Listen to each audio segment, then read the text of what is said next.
like to call this committee meeting of the House Labor and Industry Committee to order. This time I'd like to start us off with the Pledge of Allegiance. You could all rise.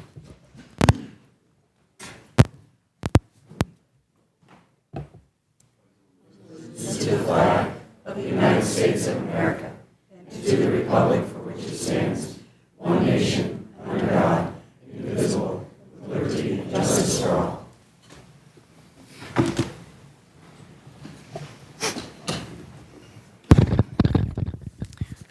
Well, first, I'd like to welcome everyone to the informational meeting. This is our first meeting. We'll have a number of meetings similar to this throughout the session. And I would like to announce at this time that this meeting is being recorded and that members and guests would like you to all to silence your cell phones and any other electronic devices accordingly. And will the secretary please call the roll? Here. Here. Here.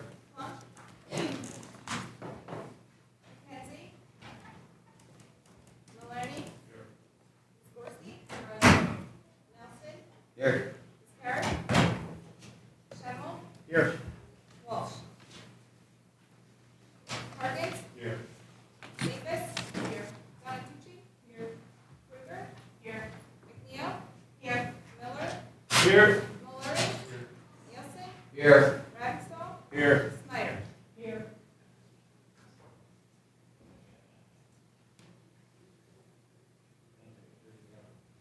Thank you. It appears we have a quorum. All right. Well, I called this meeting today to provide our members with an overview of the Pennsylvania workforce development system and how it's structured, how it's funded, and the state and federal laws that apply. And I want to let everyone know now, workforce development is going to be on the radar of the Labor and Industry Committee a lot this session. We've got a lot of issues that we'd like to take a look at. We'd like to have a better understanding of it. And so I thought early on, let's get in here and let's find out what we can do, find out how everything is structured, because before you can figure out how to tweak things and make things work better, you really have to know how the system is currently set up. And so with that in mind, I have invited officials from the Department of Labor and Industry, and I'll introduce them in a moment. I did want to recognize Chairman Pat Harkins, if he has any words he'd like to say in the form of a welcome. Good morning, everyone. It's great to be with you. Great to be back on labor. I was here for 10 years and I jumped to gaming, but looking forward to a good working relationship with Representative Cox and his team. And I won't hold anybody up. Let's get going. Thanks. All right, well, welcome back to the fold. As I mentioned, we are joined today by officials from the Department of Labor and Industry, and we've asked them to provide us with an overview of the workforce development system. With us, we have Eileen Cipriani, Deputy Secretary for Workforce Development, and Allison Jones, Executive Director of the Pennsylvania Workforce Development Board. I would like to remind you that we're trying to keep the entire presentation at around 20 minutes so that we can have plenty of time for robust questions and allow the membership to really get an understanding of things with what you've presented. So whoever would like to begin first. Thank you. Please go Well, ahead. good morning, Representative Cox and Representative Harkins and all the members of the Labor and Industry Committee. It's our pleasure to be here this morning, and I'm really excited to hear that workforce is going to be a focus. It's the biggest issue, in my opinion, in the Commonwealth today, making sure we have a robust workforce to feed our economic growth. To talk about the workforce system, and we will heed to your time, it's a huge subject, so we're going to try and really compress it down, so we will probably be at very, very high levels. But to start off with is who comprises the workforce system, and we look at this as having two partners, our two stakeholders, primary stakeholders, our customers, businesses, and our job seekers. And we work in dual tracks to make sure that we accommodate both of their needs.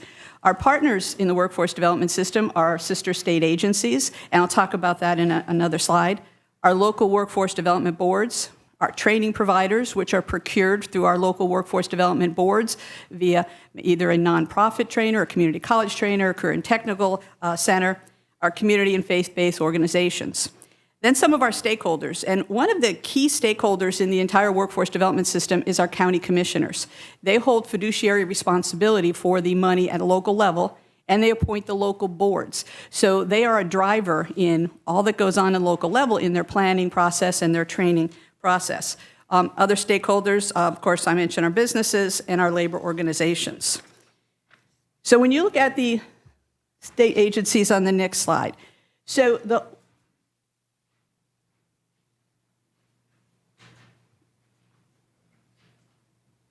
there we go. So workforce development is governed by the Federal Workforce Investment and Opportunity Act. Most of the money and almost all the money that are flowing through these departments is federal money, which all come with their own sets of federal laws. So I'm most familiar with WIOA because that's where we fall under the Department of Labor and Industry. Under Labor and Industry, we have a number of funding streams. First one is WIOA Title I. And I know this is a lot to unpack in a very short period of time, but that's money that funds adult, dislocated, and youth customers that are individuals that have barriers, that need remediation, they need training, they need education to get them back into the workforce. Title III is Wagner-Peiser funding. Wagner-Peiser funding is what funds our employment services. These are the state staff. And just for a point of clarification, we have about 1,300 individuals that work in the CareerLink system throughout the state. About 300 of them work for the Department of Labor and Industry. Most of the others are through vendors and other contracts and other state agencies. Title IV is our Office of Vocational Rehabilitation, helps individuals with disabilities get to work. We also have UC, trade for those that are impacted by a trade layoff, and JVSG funding is the funding that's dedicated to help veterans in the Commonwealth get into work. Under Department of Education, another partner in the local system is Adult Basic Education and our Perkins Grant. Adult Basic Education is adult support, individuals that need GEDs to get ready to get a job. TANF is also involved under our Department of Human Services and their EARN program to help individuals that are in TANF get back into the workforce. Our Department of Community and Economic Development with Community Block Grant, they're a partner as well in the system, and corrections through the Second Chance Act. All of these agencies that I mentioned are part of our WIOA state combined plan. So when WIOA became law, the governor helped us devise a state plan that would put all these partners together, working together in the CareerLink in the one-stop system. So on the next slide, we have some other partners that we participate in with.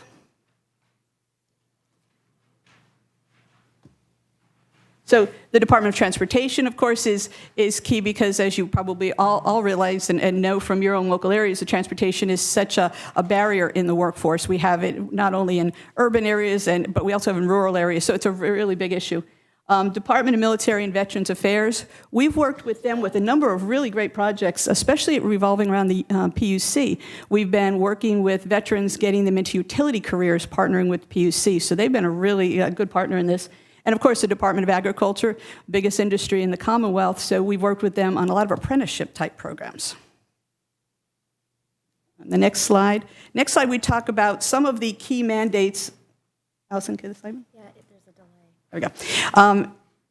On this slide, we talk about some of the key mandates of the federal law. So what drives the federal law? What is our charge? And we need to be employer-driven because, you know, we all know that businesses, they tell us all over. I'm sure you heard it in every one of your districts that we have trouble, we're struggling to find in good quality employees. So our system needs to be business-driven, so we take our cues off of our business partners and be able to move and help them get the workers that they need.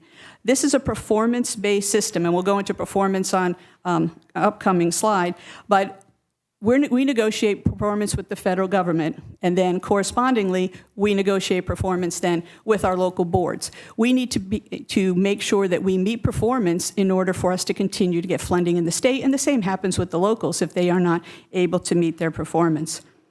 We are a one-stop delivery service, so the idea is with the combined plan is there's no wrong door in the CareerLink. You come into the Career Link, and you should be able to get services from any of our partners, whether it's veterans, whether it's OVR, whether you need help from TANF, or you need a GED. You can find that all in our Career Link one-stop system.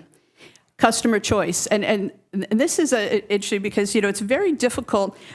We always see that we need welders, we need this demographic, we need this occupation, but this is a locally driven system and a customer choice system. So when customers come in, we help them go through their career needs, their assessment, walk them through what their interests are and where they match up, where their skills match up, but at the end of the day, the customer gets to choose what they'd like to do. We provide them with all the labor market information and guidance based on our high priority occupation list to give them the best tools to get into a job. And we won't give them training funds unless it is a high priority occupation, but it is up to the customer to make their choice. And the other point, locally driven. County commissioners are driving the system from the local area. The local boards have autonomy and control based on their local needs. They devise their local plans and their regional plans, of course, in alignment with our state plan and what all the federal guidance is around it. Funding. So we'll just talk about, this is Labor and Industries funding. I don't know if you could actually see those, but you have your PowerPoint. $277 million from into the workforce development system. All but 5% of that is federally funded. 5% does come from the state, which that's actually a significant increase because of PA Smart. Previous to that, it was only down around just a little bit under 2%. Okay, we'll talk about performance. So, as I mentioned before, workforce development system is performance-based. So the federal government comes to us and we negotiate performance measures with them that we are required to meet. Now that the law is in a it's a very new law, so we're in the process of collecting baseline data, so we are not under any sort of it's a period of grace, what they're calling it, until we get enough baseline data. So there are no sanctions against the state, therefore no sanctions against the local areas. But really, I'm proud to say, well, our first, this is our first set of data under WIOA. We've, in every one of our benchmarks, have met our goals with actually quite well. And when we talk to the feds again, they've actually negotiated our goals even higher. So we're excited and challenged to work towards meeting those. This first slide is, we had to break the performance down into multiple slides in order for it to be able to be seen. But this first slide is adult performance. And what you can see on there is what we measure is after people leave our program, 2 quarters after our program, if they're employed, and then 4 quarters after if they're employed, what's their median wage, if they attained a credential, and if there's a measurable skill gain. So these follow through for all of the WIOA measures. The next slide is dislocated workers, which is the same parameters. Next slide is youth. The only difference on the youth slide is where it talks about employment. They could actually be in school. It doesn't necessarily mean that they need to be in employment. And the last slide is our Wagner-Peiser staff measures. So Wagner-Peiser, you'll notice the difference on that slide. Credential rate is not there or measurable skill gain because our Wagner-Peiser staff, the way you could distinguish between WIOA staff and Wagner-Peiser is individuals who are ready to get back into the workforce. So whether they were laid off, whether they are changing jobs, we're helping you with resumes, we're helping you with your skills assessment, we're helping you with interview skills. If you need additional assistance, that's when you go to the WIOA Title I services, so you can get training, education, GED, English as a second language, whatever the barrier may be to your employment.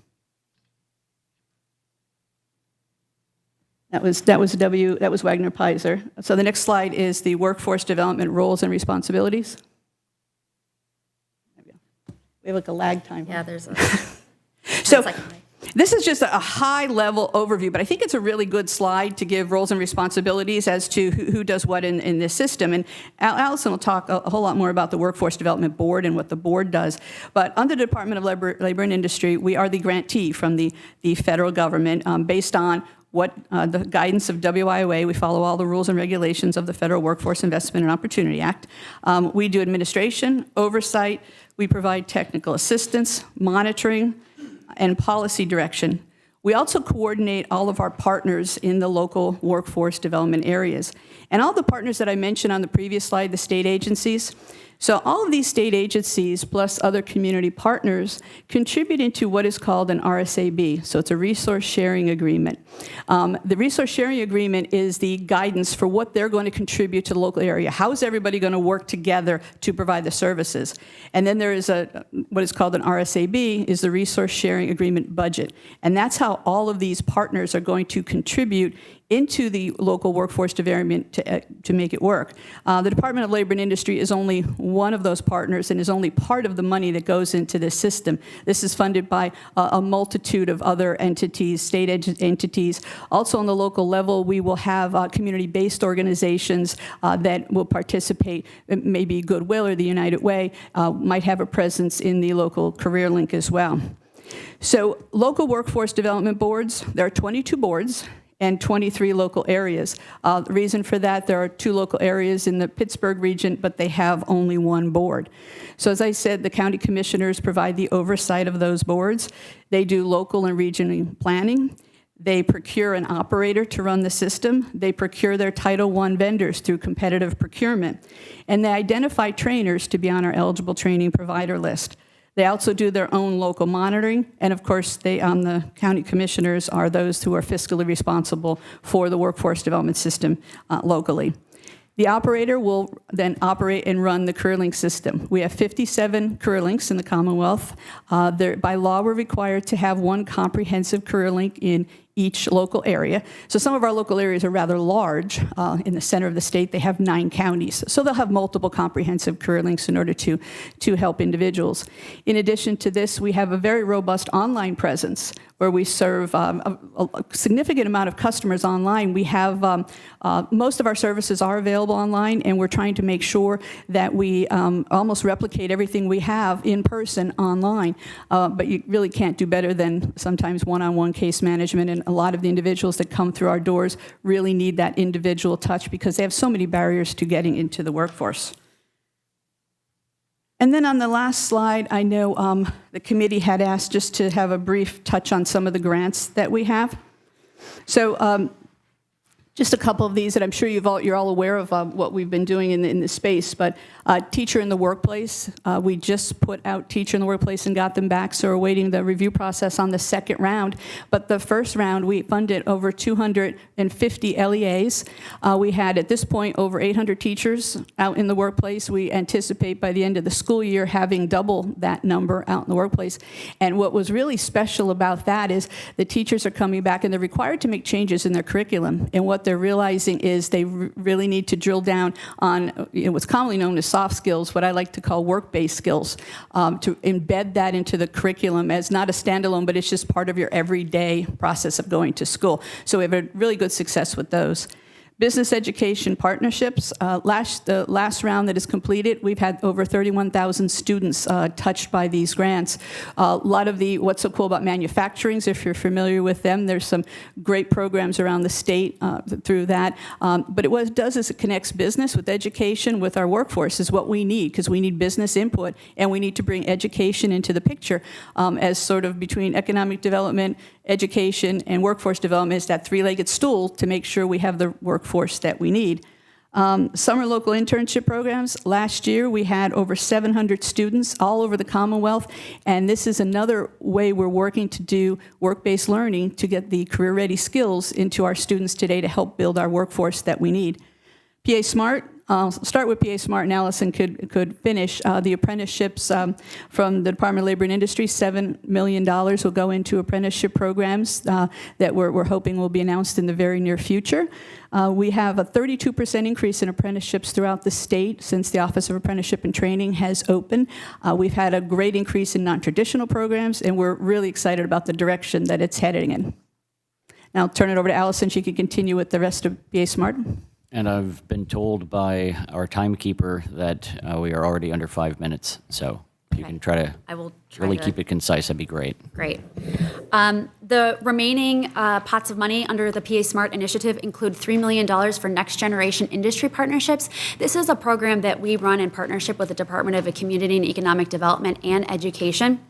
That is our main sector strategy in the state, where businesses come together within a shared labor market and region to identify their priorities that impact their overall competitiveness. Sometimes those things are workforce development, but sometimes it's also education, infrastructure, promoting or marketing their region or industry, things of that nature.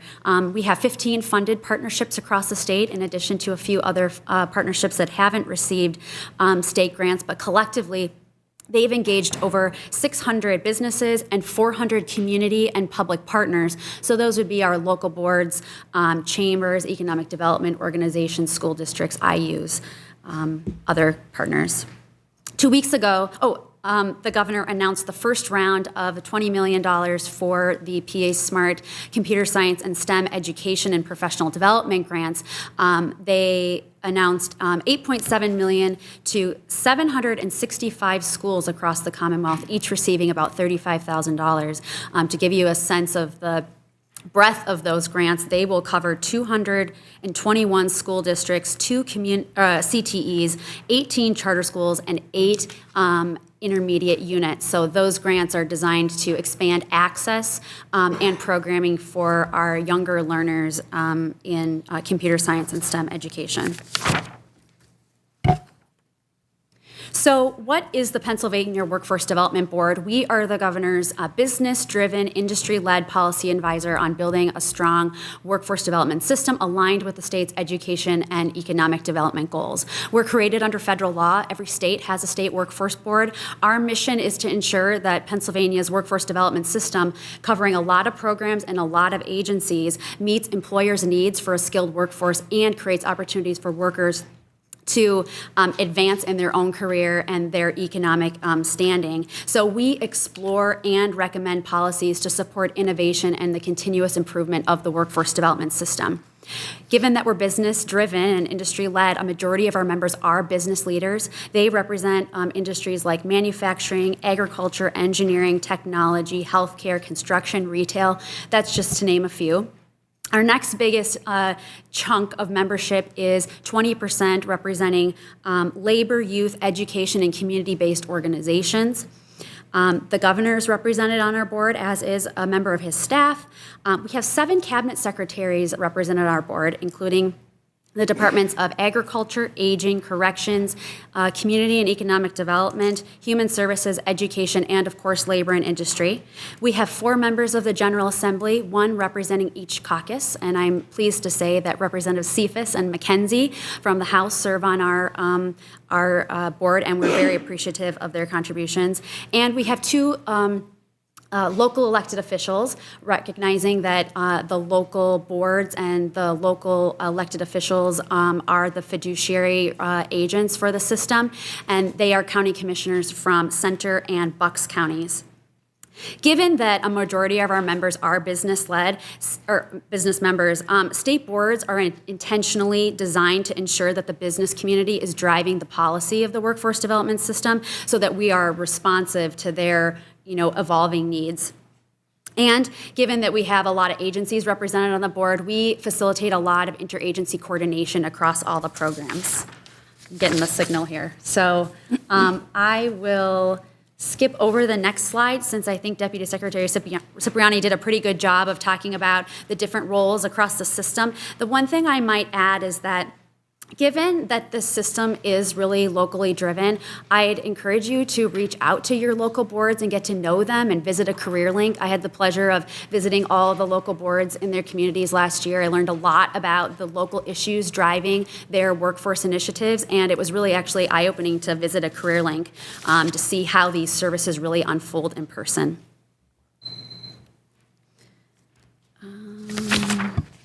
Okay, if I could just have one more minute. There's 2 ways that we influence policy at the board.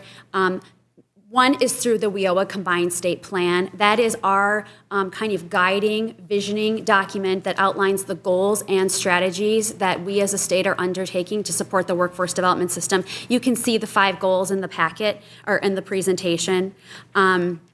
And this not only is a visioning document, but with all the sub-goals under these 5 broad goals, it really is an action plan that we're working to implement every day. Everything that we do at the state board is in support of this plan.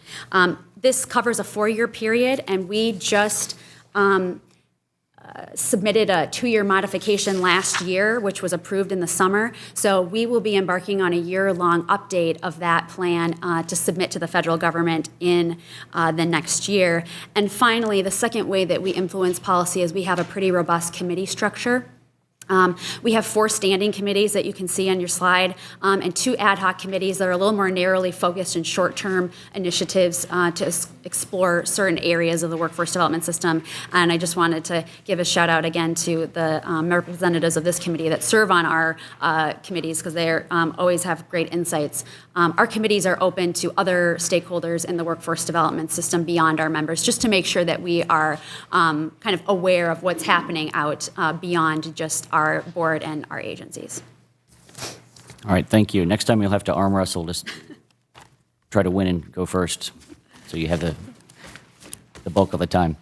Thank you both for your testimony. I've been on the committee for 12 years, so I have a pretty fair understanding of what the workforce development structure is. I was on staff actually when the whole thing went into play and on the federal level, and kind of saw things as they unfolded. I attended local workforce investment board meetings as they were pulling their people together and all that. So did a great job in summarizing things.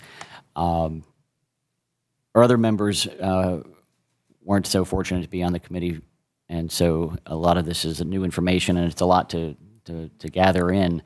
I do have one question. On your very first slide, you kind of stepped through something that I've known to be the case, but I've often wondered the answer to the question. You've got all the agencies that you have to interact with to make sure the funding flows and that the goals are met.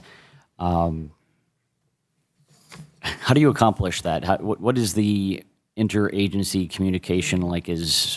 Are there regular meetings where you meet with the different agency heads or somebody within that? What's your communication structure there, and how do you make sure that you guys aren't doing the same thing that Department of Education is doing on a particular aspect? Excellent point. Now, Allison could talk more about the state board now has another interagency group. She could talk about that in a second. But on the local level, so the local level is sort of a mirror of what we're doing on the state. And when I mentioned the RSA, right, the Resource Sharing Agreement, that's that's where all the partners come in and say, okay, I'm doing this, I'm doing this, I'm doing this. And it's up to the operators there to come in and make sure and manage that. We have a monitoring role. So we come in as monitors that work at the Department of Labor and Industry. They go out to all these local areas, and they look at what they're doing programmatically to make sure that they are following what's in their local and regional plan. And we look at them on the fiscal end, too, to make sure that everything is flowing right with the money, that they're charging appropriately, and everything is under what is prescribed under the federal WIOA law. Now, if you want to talk about on the state level. Yeah, like I mentioned, the state board is, because we have a lot of agencies represented on our board, we facilitate a lot of interagency conversations. We do that in a couple different ways. We do convene agency secretaries. We just had a call with some of the secretaries on our board just the other day to talk a little bit about the process we're going to conduct to update the state plan and all the work that needs to go into that. We kind of mirror that at a deputy secretary and level with program staff, and there are a couple agencies, including our partners at DCED that are here today, that have designated workforce leads in their agencies. We will be bringing those folks together as well around the plan, but on an ongoing basis to make sure that we're updating each other regularly on what's going on, that we can identify areas of collaboration. And I would just say in general, this is just a normal course of our work. If there's an issue that arises that touches more than one agency, we naturally get on the phone together or meet to try to figure out how we can partner to, help leverage the expertise and skills of each agency. And to add to one thing to what Allison said, by each agency having that workforce lead, it's become almost an informal process now of reaching out, because we all are so familiar with each other's programs based on the fact that we're all in this combined plan together. We have so many, especially with DCED, who is here behind this and Allison called out, so many cooperative programs. We're sharing data now so that our business service folks, because that was one of the things we heard all the time, when business service teams from L&I would go out and the next day someone from DCED would go to the same business. Now we're working to coordinate that with our partners at DCED simply by sharing case notes. Okay. All right. I asked Representative Harkins if he had a question, and he's going to defer to one of his other members. And I think Representative Mullery has a question. Thank you, Mr. Chairman. And Eileen Allison, thank you very much for your testimony today. One thing I wanted to focus on was the slide where you indicated that the state funding this year was 5.2%, and I think you referenced in your testimony that prior to the PA SMART initiative, it was 2%. So 2 questions on that. Number one, are any other states supplementing the federal workforce funding, or are we setting a trend on that? No, the majority of the states do supplement. When you look at the federal law, the WIOA law, it is extremely prescriptive as to what we have to do with our funds. So what other states will do is use funds to do particular initiatives. And PA SMART is a perfect example of that, looking at STEM and computer science and apprenticeships. These are not things we could easily get at with a lot of money from the federal law. So probably the vast majority of the states, and you might know that better than I do, actually supplement the federal money. And where do we stand with our 5.2% compared to, let's say, our contiguous states? I don't really know those particular specifics off the top of my head, but from what we see from other states, there's significant investment by a lot of states in their workforce development system on the state level. And then just one final question. I know that in the latest phase of PA SMART, it seems focused on at least like the pre-K through 12, the computer science initiatives. What I've seen, at least back home, and you're right across the river from me where you live, is that our community colleges seem best prepared to meet the immediate needs of our workforce locally. Can you tell me what, if any, way we're utilizing our community colleges under the PA SMART initiative or with the organization as a whole?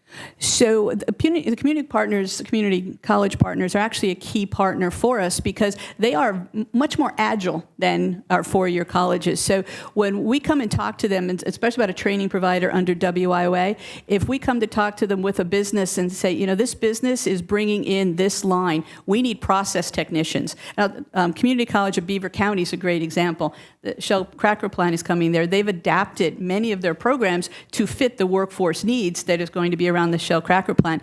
So they are partners in our system locally, and they do provide training for us. Thank you very much. Thank you, Mr. Chairman. Next, we have Representative Keller. Thank you, Mr. Chairman, and thank you for the testimony. Very much appreciated. Just a couple questions, if I may. I notice it's on the, I guess it'd be the third slide. It breaks down Department of Labor, Department of Education, and we talk about the adult youth, dislocated worker, and the Wagner Pizer. Yeah. Do the other agencies break out adult youth and dislocated workers the same as are done on here for Department of Education, Human Services, Aging? No. The reason it's broken out is because that's how the federal law calls it to be broken out. But are the other agencies servicing these groups of people that are not included in this report? Oh, absolutely. So adult basic education could be, wouldn't be used towards youth in particular, but it could be used for adult or dislocated workers. No, but what I'm saying is that does the Department of Education and the Department of Human Services provide similar services to individuals in these categories that we're not capturing in this report? Similar, but probably a little bit different. I'm not sure I'm quite... I guess my question is referring to, are we duplicating...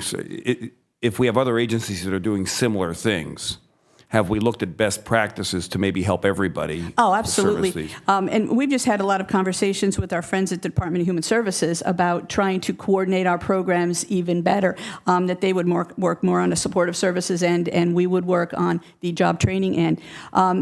what the purpose of the RSA that I talked about before is for all these partners on the local level to come together and talk about the services they're going to provide. We work a lot with co-enrollment. That's a big initiative that we're doing. So they might be co-enrolled in multiple funding streams, but each providing the only one level of service so that we work together. That's the whole spirit behind the Workforce Investment and Opportunity Act. So you might be serving some of the same group of individuals that are being served either with the Department of Aging, Department of Human Services, so they might be included in these numbers? Sure. So someone might come in and they might have services because they have a disability from the Office of Vocational Rehabilitation, but they might also be a veteran as well and can have services from the veterans. Our goal is to work out those services that we're not doing duplicate services, they're complementary services. Okay. Do we have a report then or anything to show what we've done to improve on that so that we're not duplicating those services? Is that part of our continual improvement? We don't have a report per se, but under the WIOA law, given that co-enrollment and this concept of providing complementary services across the system is a priority, we are trying to identify ways to quantify our efforts around co-enrollment. I will say that that is one of the limitations of our case management system is data sharing across agencies. So we're always trying to find ways to capture that co-enrollment activity so that we can get credit for that when we're reporting our outcomes by program.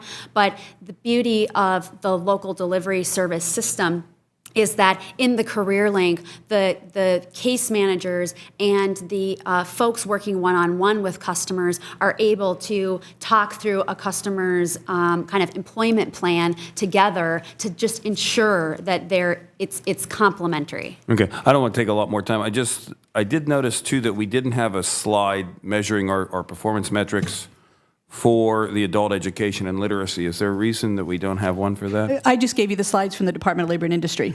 Okay. That would be from the Department of Education. So we'd have to go to education to get that. And one last thing, it doesn't mention how many people we served in each one of these. It has the median earnings and the percentages, but it doesn't. I could get you that. Yes. Thank you. Thank you, Mr. Chairman. And I would ask that the members try to limit their follow-up questions to some degree. We've got a fair number of people looking to ask questions. You get a special dispensation this time, Mr. Keller. At this point, we have Representative Cephas with some questions, or a question, I should say. Yes, thank you, and I will be brief. Thank you for your testimony. Trying to describe the massive structure of this system in a matter of 5 minutes, you did it extremely well. I just have one question. So this month, our governor sent out a press release regarding the overhaul of parts of the system that includes DHS and Department of Labor. And you guys look like you're going towards a competitive procurement process. Can you talk through that a little bit and describe which parts of the system you're talking about going to competitively and how that'll interrupt and restructure, this very conversation that we're having today? What ends up happening so much to individuals is they come into the system, we get them training, but we don't have supportive services. So then they go out, they get a job, but once they get a job, they realize they have transportation issues, they have childcare issues, they lose benefits, the benefit cliff issue. So then they end up leaving that job and coming back into the system. So we go in a circle. So what they want to do is stop and look at it and say, well, you know what, we need to support that individual. And some of the ideas we've talked about is having a coach per se that works with this person from the time they come in to get the supportive services, to get the training, education they need to get into a job and make sure that they can keep that job. So it's a linear way of looking at this system, but it's a great partnership between the two agencies. Okay, we have a meeting coming up, so I'll take my questions there. Thank you, Chairman. Representative Dush.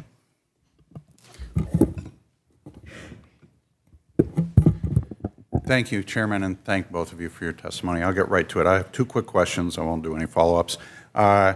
First, the employers are telling us there are a lot of folks that are failing on the drug tests, and when we're investing money into those people, I want to make sure that we're doing some things up front so that when we invest that money and then they go out and they fail a drug test, are we aware of what the percentage of off of your slides here, the people after 3 and 4 quarters out from the training, how much those folks are contributing to the negative side of that, and what are we doing in order to ensure that that doesn't happen?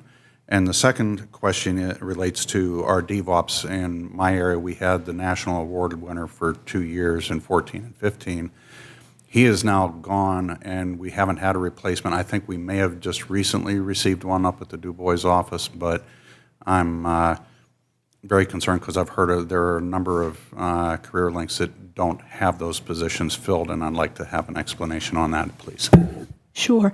To answer your first question, we do not have data on the number of individuals that have failed drug screens. That is not reported by any companies to us, back to us, so I don't have particular data on that. But we are very aware of that issue. We received a $5 million opiate grant from the Department of Health just recently, and what we're doing is we're doing pilot projects out in 4 different local areas throughout the state, and from rural areas to the city of Philadelphia, to work with individuals that have opiate use disorder to help them get a job, keep a job, and to work with businesses to recognize the signs and look for resources that we have through other partners in the state to help individuals that have that problem. As far as yes, we are down DevOps and leavers, and they are a super valuable part of our workforce development system helping our veterans. We are in the hiring process. I actually have 118 jobs posted right now throughout the Commonwealth to fill. So we're trying really hard to fill those jobs and recruit folks in to fill them. So if anybody knows of anyone looking for a job, please refer them to NeoGov, and we'll get them on the civil service list.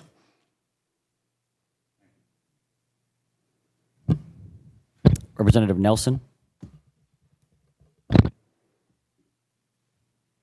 Thank you, Mr. Chairman, and thank you for your testimony today. My question was 2 parts.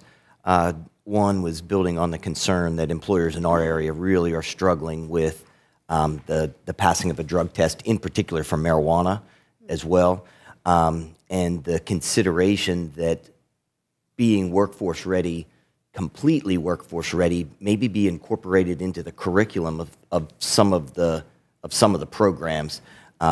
Because just for an example, a local employer looking to add fork truck drivers because of a retiring workforce, 20 applicants get through the pre-screening process. The moment that the drug test comes into play, they're down to 4, and then they have 2 that leave at lunch. So the component of a sustainable worker, maybe moving forward with his partnership with DHS, the responsibility, the personal responsibility of maintaining an individual's ability to continue to work could be an area for consideration. And the second side that we struggle with in Westmoreland County that isn't yet on the agencies involved, and not that I'm wanting to increase the agencies involved, but our Department of Corrections, it's the reentry is referred to as an ad hoc. And there does not seem to be a smooth opportunity for an individual that is leaving the corrections side to be able to connect in order to have that job. They fall into some of those categories that if they get a job. So I don't know if that's more of a comment or more of a hopeful direction to.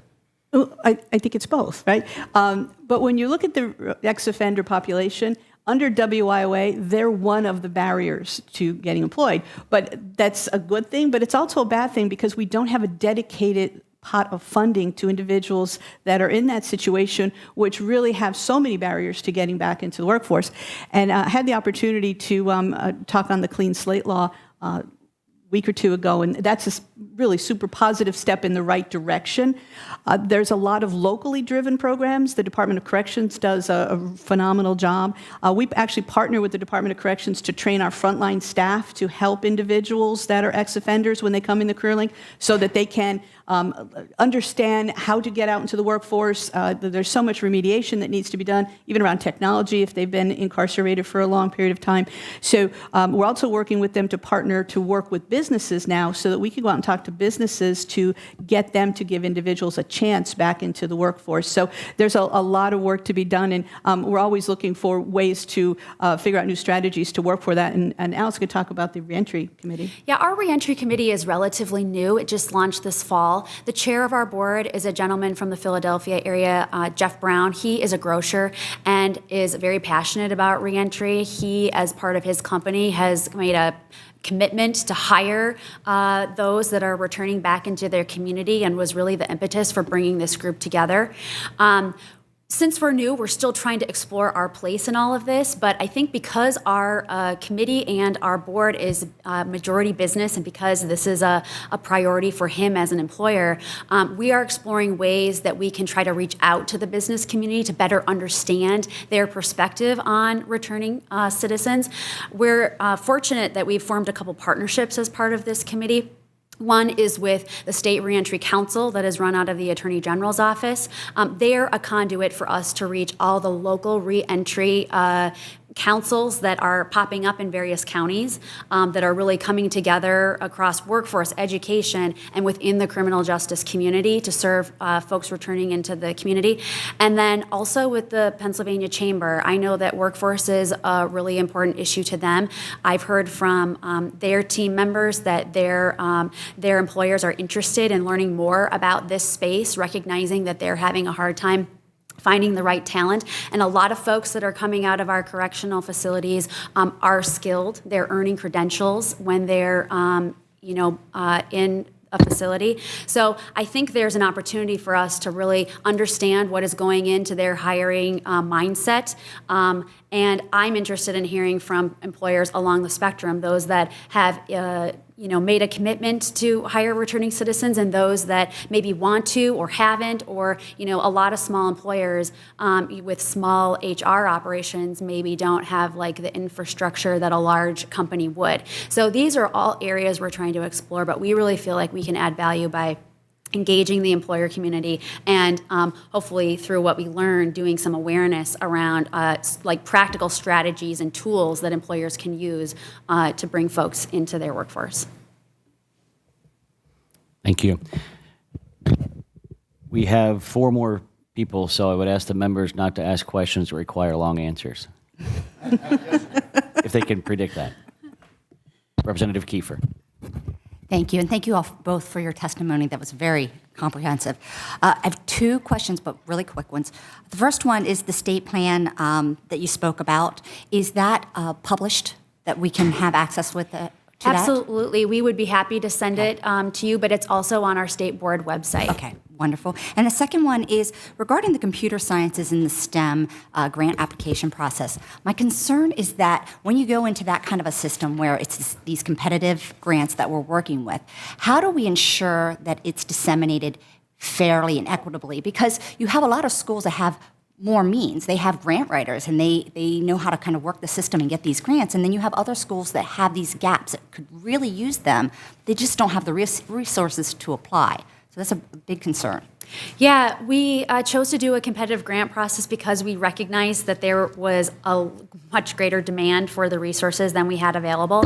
But one way in the STEM and computer science space that we tried to address exactly what you're talking about is through these targeted grants that the governor recently announced. They're smaller, but they're going to a lot of folks, so that we didn't want the competitive process to necessarily be a barrier. So we were able to reach a lot of districts through the targeted approach. Thank you. Representative Ecker. I'll keep very brief. Thank you, Mr. Chairman. What you mentioned earlier about how you speak to the business community about things and try and get their pulse. But how do you go about keeping up to date with what the business community really needs so that we're actually using resources that are actually needed out there for this workforce development? Yeah, absolutely. Well, given that over 50% of our board members are from the business community. We hear from them regularly. They really, I think, carry the pulse of their specific organization, and we try to make sure that there's diversity of the business membership on our board. We also do it through the partnerships that we've developed, like I mentioned with the chamber. But I will say at the local level and within the system, every day our colleagues in Career Links at local boards are talking to businesses. And we are trying to make sure that there's a constant feedback loop so that we can learn what they're hearing on the ground and adjust what we do at the state level in our policies and in our programs. One thing I'll add is in partnership with our friends over at DCED, we have next generation sector partnerships. There's 15 partnerships throughout the state. And this is an opportunity for businesses to drive the agenda. And we sit in the back row and listen to what they have to say. So this has been a very rich environment to really learn what businesses need. And interesting, when we first set these up, my mindset was every business was going to come back and tell us we need training. And to the partnership, it's always come back and say we need pipeline development. We need people to recognize that manufacturing is a thriving industry in Pennsylvania. We need to talk about agriculture, and even in the IT space. So it's been a really robust conversation with businesses, and it's been a great informative. And the fact that DCED is our partner in this is really beneficial. Thank you for your testimony. Thank you, Mr. Chairman. Representative Maloney. Thank you, Mr. Chairman. Thank you for your testimony. I'll try to, in light of the time, maybe you can get back to us. Sure. You don't have to necessarily answer, especially if it's detail-oriented. But to piggyback on some of the other questions that were already raised, especially when it comes to grants. So much has been utilized with respect to workforce development, grants from all of the different partnerships that are involved with where the need is or where the possible improvement could be.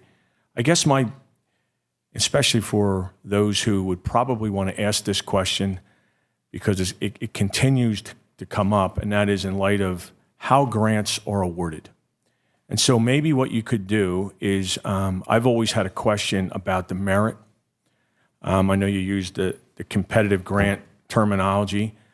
It seems to me very difficult for businesses, especially in light of grant writers and things that were brought up previously, that a lot of people seem to be caught in this, do I put an enormous amount of investment into trying to figure out how to get a grant to only find out that it was decided somehow where I had no way of knowing.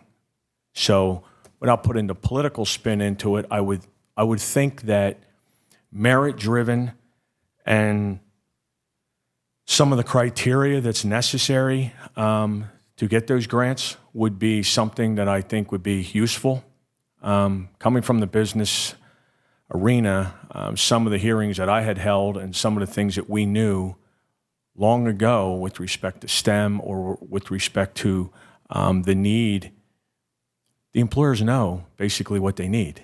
It's many times what I heard in my hearings was, look, just send them to us. Let us train them. Let us train them the way we need to train them so that we don't have to retrain them. And so in some of those aspects, those grants to me would probably be a little bit more helpful when it comes to even the training process, so that we don't just say, yes, we sent you, or we have these individuals that have been so-called trained, and then it starts all over. So I know that's a lot, but maybe what the members would find useful is if there is a criteria and if there is truly a merit system within what you can expect when you apply for a grant. Sure, and we've been very cognizant of the fact that a lot of times you hear that people that have grant writers on staff, they're going to be able to get a grant, right? Because they have they've figured out they're very talented. But we've been very cognizant of putting together scoring rubrics so that we could put a level playing field into it and make sure that everyone that applies for a grant is able to see the criteria, see how we're going to go about this and what the criteria is to get awarded, and host. We have conferences with them so that they can interact with us and talk with this. But one thing on the business side that I just want to touch on is we actually have some other programs that might interest businesses a little bit more. DCED has some marvelous work through their WEDNet program for training.